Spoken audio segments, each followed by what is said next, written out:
They want me to be the marketing guy. No. All right, what do we got? Where are you guys at this point, just with camp? And how beneficial was it to have really almost a fourth week of full camp? Yeah, this was the same schedule we had in 2019. Last year, obviously, we had, it was different. So when I was at Baylor, we had the same. So I've been able to go back and reference that.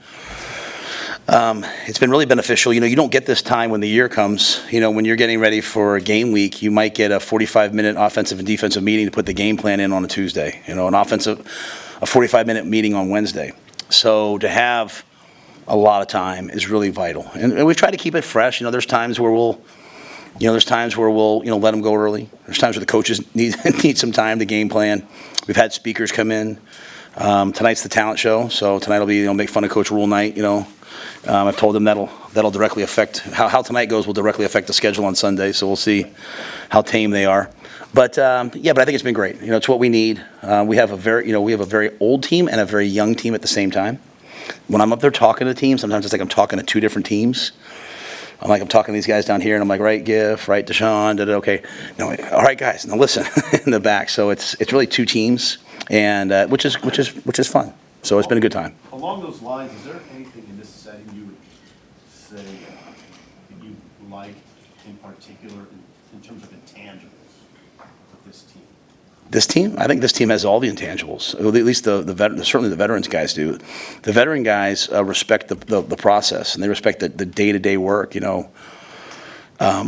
So much to me of being a great football team is being in the moment and maximizing every day and every opportunity. The process is not the schedule.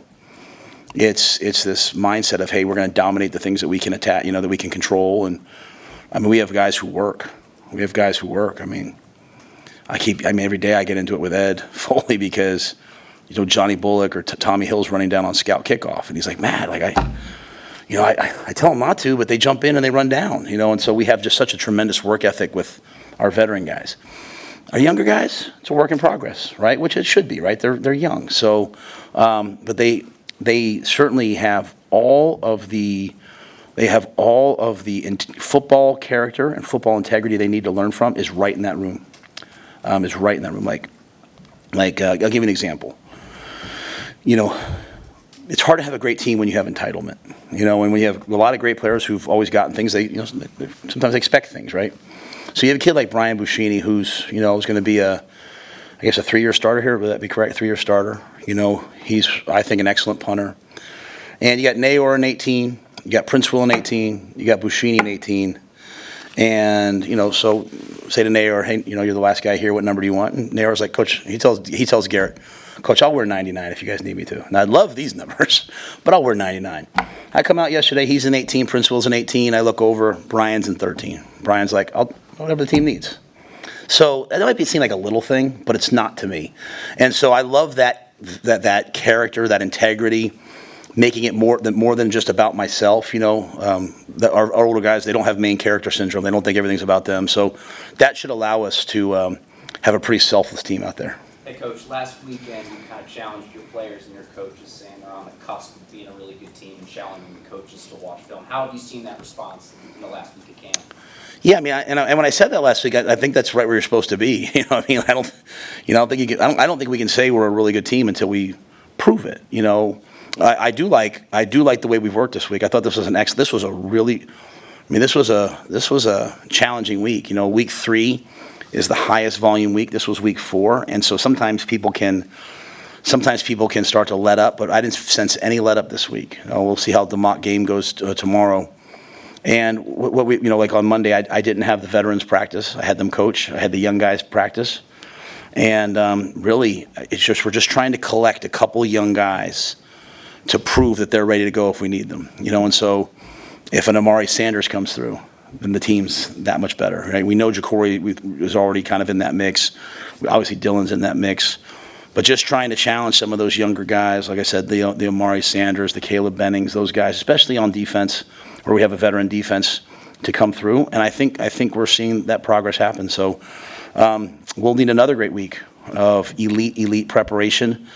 It's a challenge this week. Even as you watch UTEP's personnel, you might be watching an Eastern Kentucky player, then you're watching a UTEP player, then you're watching an Austin Peay player, you might be watching a player from Florida State. as you prepare personnel-wise. And then as you're watching, football, you're watching Austin Peay film, you're trying to extrapolate it back to the players they have. So there's a lot of work to be done, and that's the maturity. But, I walked up to MJ Sherman today and said, what do you think? And he knew everything. He said, hey, I know Wright's going from the left side at Austin Peay. He's going to play the right side there. He's studied it, and they have good players, and you need to study them and study what they're doing. So I think we're heading in that direction. When did Dylan Raiola convince you that he was ready to be the starter game one, and why did he win the job? I felt all along like Dylan could be the starter game one. The problem was I also felt like so could Heinrich.